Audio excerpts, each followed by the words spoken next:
لیکن پنجاب اسمبلی کی جیتی ہوئی نشست پر ان کی دوسری پارلیمانی انٹری یہ ثابت کر رہی ہے کہ وہ فی الحال سیاست کو خیر بات نہیں کہنا چاہتے، کم از کم مورسی نشست کو تو برقرار رکھنا چاہتے ہیں۔ چودھری نثار علی خان کی سیاست اور ان کا مستقبل، اس پر بات کرنے کے لیے ہم نے پاکستان کے نامور سینئر صحافی، نیوز اینالسٹ، کالمنسٹ جناب فہد حسین کو دعوت دی ہے۔ بہت بہت شکریہ فہد حسین صاحب۔ گویا کہ چودھری نثار علی خان صاحب ایک پولیٹیکل آئسولیشن تو ان کو برداشت ہے، لیکن سیاست کو وہ خیر بات بالکل نہیں کہنا چاہتے، اس لیے بادل نخواستہ آج وہ پنجاب اسمبلی میں حلف لینے پہنچ گئے، اور اب لگتا یہ ہے کہ پنجاب اسمبلی کی کرتا دھرتا ان سے انجوائے کر رہے ہیں ان کی اس کیفیت کو۔ درست کہہ رہے ہیں آپ کامران صاحب، اس سے یہ بات تو بالکل واضح ہو گئی کہ چودھری نثار صاحب نے جو ایک طرح کی پولیٹیکل آئسولیشن جو ہے اپنائی ہوئی تھی کئی سالوں سے، وہ اب ختم ہونے کو ہے۔ اب بڑا سوال یہ ہے کہ کیا وجہ کیا ہے؟ ظاہر بات ہے یہ کہا جا رہا ہے کہ کیونکہ ان کے اوپر ایک ڈسکوالیفیکیشن کی تلوار لٹکنی شروع ہو گئی ہے جب سے حکومت وقت نے کہا ہے کہ وہ اس طرح کا ایک آرڈیننس لے کے آئیں گے کہ وہ لوگ جنہوں نے کچھ عرصے تک، بہت عرصے تک اپنا حلف نہیں لیا، ان کو ڈسکوالیفائی کر دیا جائے۔ عین ممکن ہے یہ وجہ ہو جو انہوں نے آج کہی بھی صحیح، لیکن اس کے ساتھ ساتھ یہ بھی ہو سکتا ہے کہ جس طریقے سے پاکستان میں اس وقت سیاسی ڈیولپمنٹس ہو رہی ہیں اور بڑی تیزی سے ہو رہی ہیں، اس میں شاید چودھری نثار صاحب کو کچھ اس طرح کے اپرچونٹیز نظر آ رہی ہوں، مواقع نظر آ رہے ہوں، جس کی بنیاد پر ان کا جو سیاسی کریئر جو کہ ایک طریقے سے غیر فعال ہوا تھا، وہ ایک بار پھر یعنی متحرک ہونے کے لیے تیار ہے۔ مگر ان کے پاس آپشنز فہد صاحب اتنے زیادہ نظر نہیں آتے۔ وہ قطع تعلق کر چکے ہیں نون لیگ سے، نواز شریف صاحب سے، مریم بی بی کے ساتھ ان کی بالکل نہیں بنتی ہے، وہ بالکل ان کو ایکسیپٹ کرنے کے لیے اس طرح سے تیار نہیں ہے، اور پی ٹی آئی کی آفر انہوں نے ریجیکٹ کر دی تھی۔ یقیناً 2018 کے الیکشن سے پہلے ان کے پاس بڑی ساؤنڈ آفر تھی، پیپلز پارٹی وہ جوائن نہیں کر سکتے ہیں، تو ان کے پاس کوئی بہت زیادہ آپشنز نہیں ہیں۔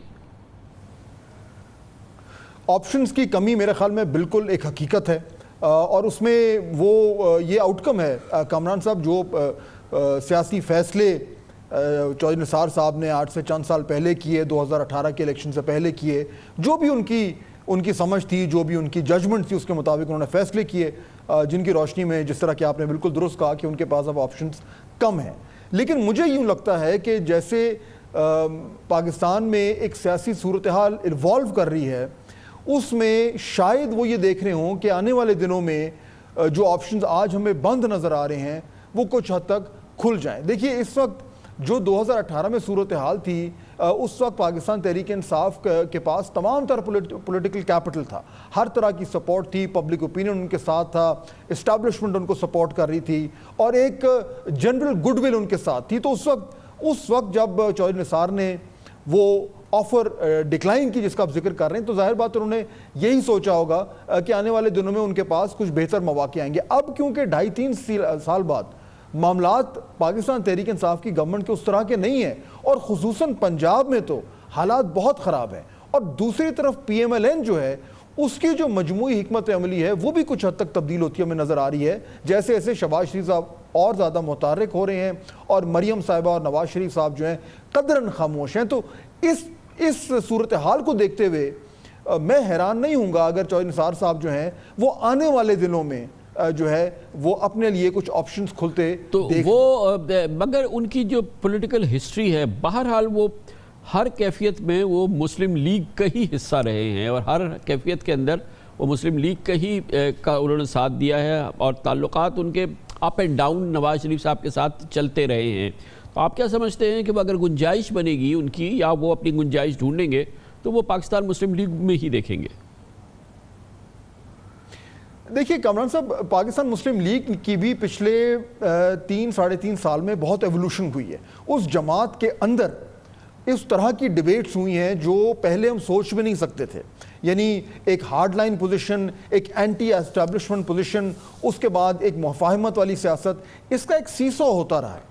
اور ہم یہ دیکھ رہے ہیں کہ صورتحال کے ساتھ ساتھ پارٹی کے اندر جو تھنکنگ ہے وہ بھی آہستہ آہستہ چینج ہو رہی ہے۔ ہمیں اس وقت یہ نظر آ رہا ہے کہ مفاہمت کو جو ہے وہ ایک چانس دیا جا رہا ہے۔ اب عین ممکن ہے کہ آنے والے دنوں میں میاں نواز شریف صاحب جو ہیں وہ تمام تر معاملات کو رد کرتے ہیں، لیکن یہ جس طریقے سے جماعت کی تھنکنگ ایوالو ہو رہی ہے، اس میں مجھے لگتا ہے کہ چودھری نثار صاحب کا جو وہ ٹیبل پہ لے کے آتے ہیں، اس کی اہمیت کچھ حد تک بڑھ جائے. وہ ٹیبل پہ کیا لاتے ہیں؟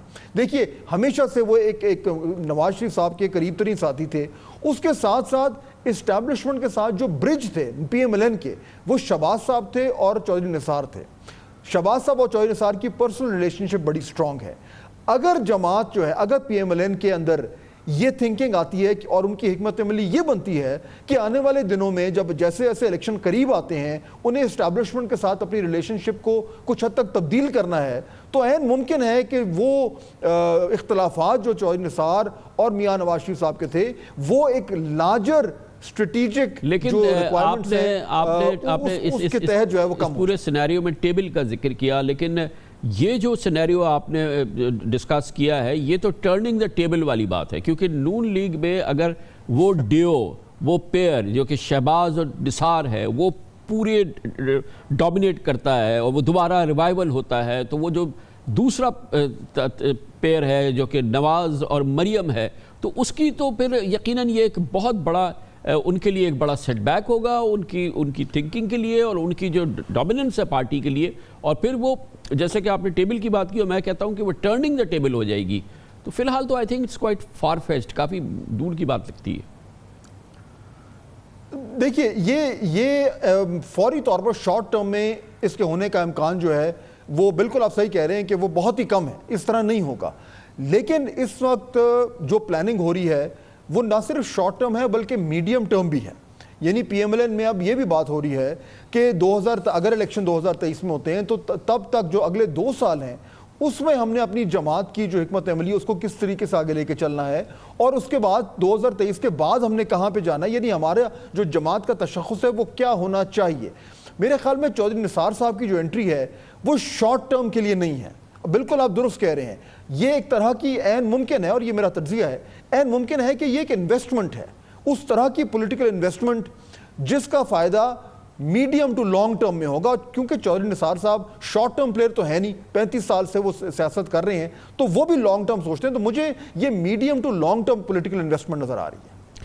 بہت بہت شکریہ, بہت شکریہ. فہد حسین ہمارے ساتھ تھے, آپ نے انالیسس سنا ان کا, جناب چودھری نثار علی خان کا سیاسی مستقبل ہم ڈسکس کر رہے تھے. کمرشل بریک, اس کے بعد سیاست کے ماحول میں اور جس کا جڑاؤ ہوتا ہے الیکشن کے ساتھ سر توڑ کوشش ہے پاکستان تحریک انصاف کی حکومت کی عمران خان کی کہ آئندہ الیکشن میں الیکٹرانک ووٹنگ مشین کا استعمال ہو. اس کے لیے ایک صدارتی آرڈیننس آیا ہے, الیکٹرانک ووٹنگ مشین پہ بھرپور کام ہو رہا ہے اور یہ آسان بھی ہوگا پارٹی کے لیے کہ وہ سادہ عسکریت سے اس کا قانون بھی منظور کرا لے, لیکن الیکشن کمیشن اس کا حامی نہیں ہے اور اپوزیشن بھی نہیں. ایک بار پھر الیکشن کمیشن اور اپوزیشن ایک جگہ پہ کھڑے ہوئے ہیں. اس کی بات کرتے ہیں چھوٹے سے وقفے کے بعد. پاکستان میں الیکشن چاہے ایک نشست پر ہو یا جنرل الیکشن ہو, اس کا لازم ملزوم ہے کہ اس کے بعد دھاندلی کا شور مچے گا اور دھاندلی ہوگی ہر الیکشن کے بعد. الیکشن کمیشن سمیت ریاستی اداروں پر الزامات کی بوچھاڑ ہو جاتی ہے, سیاسی جماعتیں آپس میں تو میں کرتی ہیں, ووٹرز کی بائیو میٹرک تصدیق اور الیکٹرانک ووٹنگ کا مطالبہ زور پکڑتا ہے اور پھر معاملہ ٹھنڈا ہو جاتا ہے.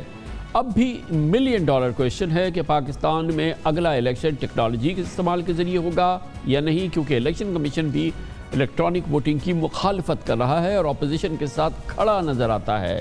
لیکن اب P T I electronic voting machine سے الیکشن کے لیے ڈٹ گئی ہے. 2 ہفتے پہلے صدارتی آرڈیننس کے ذریعے الیکٹرانک ووٹنگ کی منظوری بھی دی گئی اور جلد الیکشن ایکٹ میں سادہ اکثریت سے ترمیم کے بعد اس معاملے پر قانون بھی منظور ہو جائے گا. تمام قرائن یہ بتا رہے ہیں. الیکٹرانک ووٹنگ مشین ووٹر کی تصدیق, امیدوار کے انتخابی نشان کے انتخاب, بیلٹ پیپر کی پرنٹنگ سے لے کے ووٹوں کی گنتی تک کام کرے گی. گویا کہ ایک ہمہ جیتی ٹیکنالوجی والا نظام ہے یہ.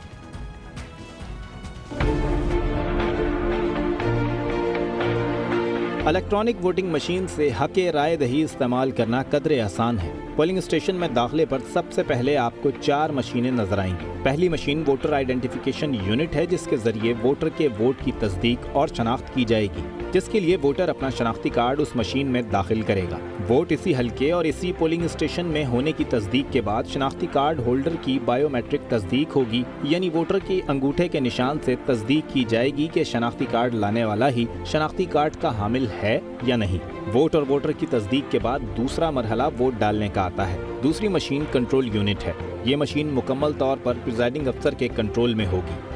پہلی مشین سے تصدیق کا عمل مکمل ہونے کے بعد پریزائڈنگ افسر دوسری مشین یا کنٹرول یونٹ سے بیلٹ یونٹ کو اسٹارٹ کرتا ہے اور ووٹر کو ووٹ ڈالنے کی اجازت دیتا ہے۔ کنٹرول یونٹ سے منسلک تیسری مشین یا بیلٹ یونٹ پر تمام جماعتوں کے نام یا انتخابی نشان پرنٹ ہیں۔ ووٹر اپنی مرضی کی جماعت کو ووٹ دینے کے لیے اس کے نام یا انتخابی نشان والا بٹن دبا کر اوکے کا بٹن دبائے گا تو بیلٹ باکس نامی چوتھی اور آخری مشین کی چھوٹی سی اسکرین پر پرنٹ نمودار ہوگا، جسے دیکھ کر ووٹر اپنے ووٹ کے صحیح اندراج کی تصدیق کر سکے گا۔ چند لمحوں کے بعد ووٹ کی پرچی خود بخود بیلٹ باکس میں چلی جائے گی تاکہ نیا آنے والا ووٹر پچھلا ووٹ نہ دیکھ سکے۔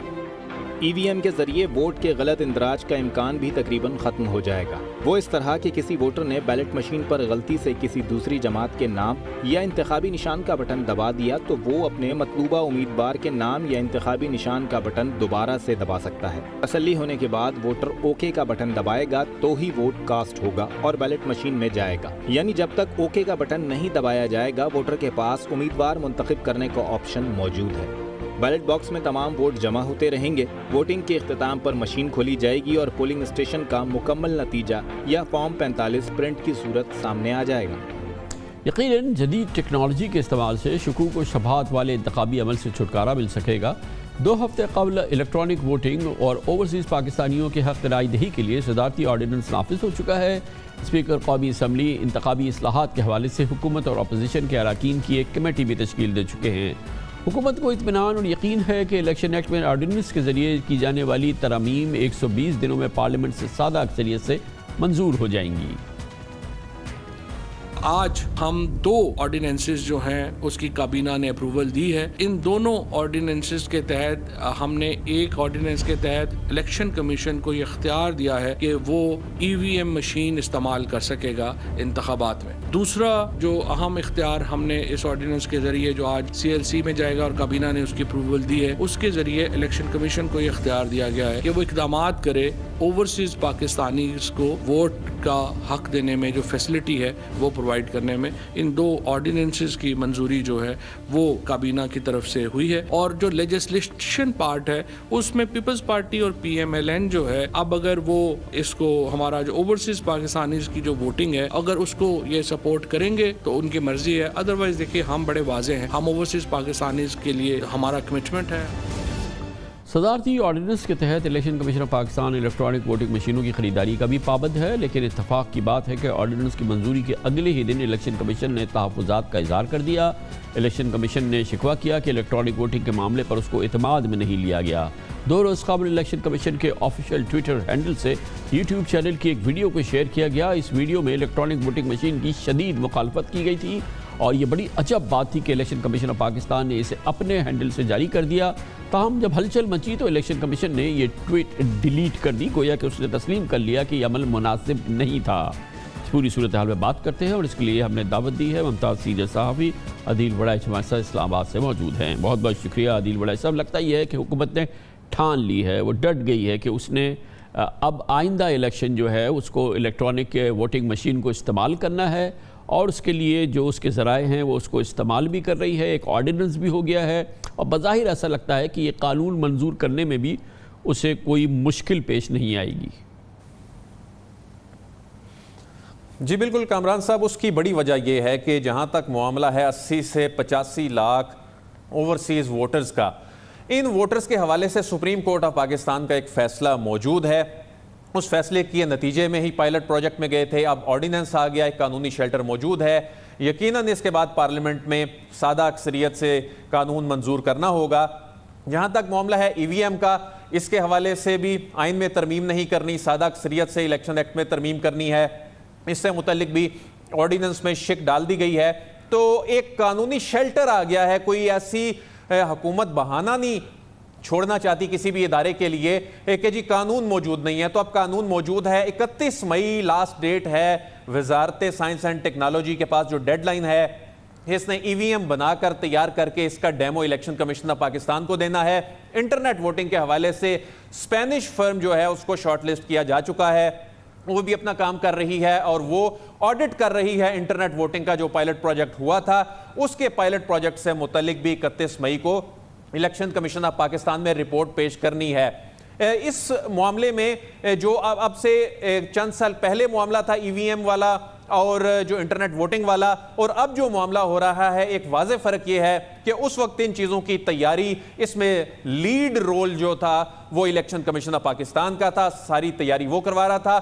اب حکومت اس میں خود لیڈ رول لے رہی ہے اور الیکشن کمیشن یہ شکوہ کرتا نظر آ رہا ہے۔ لیکن یہ بہت ساری چیزوں میں لوپ میں نہیں لیا جا رہا۔ اس میں جو تکلیف کا یا ایک تشویش کا پہلو ہے وہ یہ ہے کہ چاہے ایک نشست پہ ضمنی الیکشن ہو، 10 نشست پہ ہو یا general election who, election commission of Pakistan پہ بد اعتمادی عیاں ہوتی ہے اور ہر جماعت اس پہ عدم اعتماد کا اظہار کر دیتی ہے، فراڈ کا الزام لگتا ہے، اور الیکشن کمیشن آف پاکستان اس معاملے میں مکمل ناکام ہو گیا ہے۔ لیکن یہ عجب معاملہ ہے کہ اب جب یہ حکومتی انیشیٹو ہو رہا ہے، پارلیمنٹ کا انیشیٹو ہے یہ سارا، الیکشن کمیشن آف پاکستان اس کے خلاف کھڑا ہو گیا ہے اور ایسی چیزوں کی حمایت کر رہا ہے جو اس کی مخالفت میں ہے۔ یہ ایک عجب معاملہ ہے کیونکہ الیکشن کمیشن آف پاکستان لگتا نہیں ہے کہ حکومت کی کسی بات سے بھی ایگری کر رہا ہو۔ جی، الیکشن کمیشن اس میں اپنی بے چینی شو کرنا چاہتا ہے۔ الیکشن کمیشن کو انٹرنیٹ ووٹنگ پہ شدید تحفظات ہیں۔ الیکشن کمیشن ای وی ایم کے معاملے پر بھی اس انداز میں حکومت کے ساتھ کھڑا دکھائی نہیں دے رہا، اور الیکٹرانک ووٹنگ مشین کے حوالے سے صدر مملکت کا بھی یہ کہنا ہے کہ دیکھیں کہ یہ بیلٹ ختم نہیں ہو رہا، بیلٹ اسی طرح بیلٹ باکس میں جائے گا۔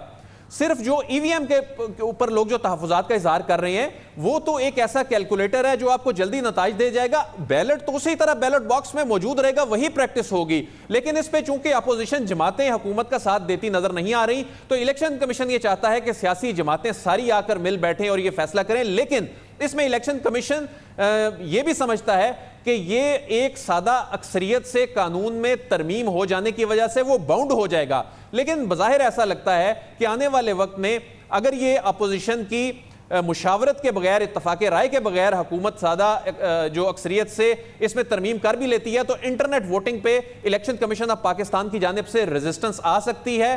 اس کی وجہ یہ ہے کہ الیکشن کمیشن کہتا ہے کہ اس سے پہلے ایک آڈٹ ہوا تھا اور اس میں جو سیکیورٹی کے مسائل جو تھے، اس میں سیفٹی کے جو مسائل تھے وہ سامنے آئے تھے، اس لیے ہم نے چونکہ کنڈکٹ کرنا ہوتا ہے الیکشن کی رات، ہم پر انگلیاں اٹھنی ہوتی ہیں۔ آر ٹی ایس کے معاملے میں بھی یہ ہوا تھا، لیکن ای وی ایم کے معاملے پہ خود چیف الیکشن کمشنر بھی یہ سمجھتے ہیں کہ یہ ٹیکنالوجی ضرور آنی چاہیے لیکن اس میں کوئی جلد بازی نہیں کرنی چاہیے۔ لیکن اب جو مشین تیار کی ہے یہ وزارت سائنس اینڈ ٹیکنالوجی نے کام سیٹس یونیورسٹی کے تعاون سے تیار کی ہے۔ یہ ایک پریلیمنری ماڈل ہے، ابھی جو پارلیمنٹ ہاؤس کے گیٹ نمبر 1 پہ نصب کیا گیا ہے، تمام لوگ جا کر اس کا جائزہ لے سکتے ہیں، اور اس کے بعد 31 مئی کو جب پروڈکشن ماڈل بن جائے گا اس کے بعد اس کا آرڈر دے دیا جائے گا۔ 3 لاکھ کے قریب مشینیں جو ہیں ان کو آرڈر دیا جائے گا۔ اب یہ ایسا لگتا ہے، حکومتی شخصیات سے بات کریں تو ایسا لگتا ہے کہ الیکشن کمیشن اس معاملے میں مانے یا نہ مانے، اپوزیشن اس معاملے میں مانے یا نہ مانے، یہ سادہ اکثریت سے قانون پاس کرنا حکومت سمجھتی ہے اس کا حق ہے، اور وہ ای وی ایم کے حوالے سے اور انٹرنیٹ ووٹنگ کے حوالے سے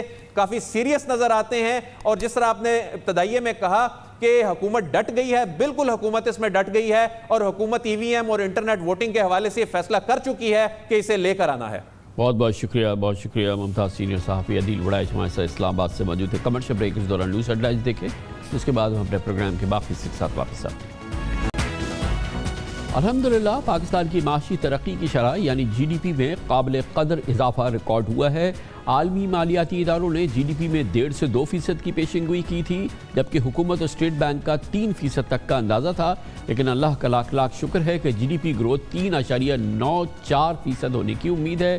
نہ جانے یہ صورتحال گو کہ پاکستان کے لیے ایک اچھی خبر ہے، پاکستان کی معیشت کے لیے حوصلہ افزا خبر ہے، مگر جیسا کہ ہمارے یہاں ہوتا ہے، بعض معاشی ماہرین حیران پریشان ہے، نہ جانے کیوں ایسا ہو رہا ہے۔ کچھ نقاد بلبلا اٹھے ہیں کہ کیوں پاکستان کی معیشت کے حوالے سے یہ اچھی خبر آئی ہے۔ دراصل یہ نتائج ناقابل تردید اور اعداد و شمار کے حوالے سے سامنے آئے ہیں، اور یہ تمام اعداد و شمار بہت ہی ٹرانسپیرنٹ ہے، سب کے سامنے ہوتے ہیں۔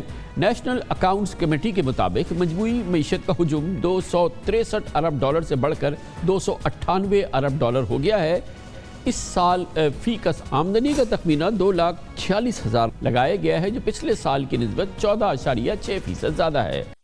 ملک میں زر مبادلہ کے ذخائر بڑھ کے $23 ارب کی سطح تک پہنچ چکے ہیں۔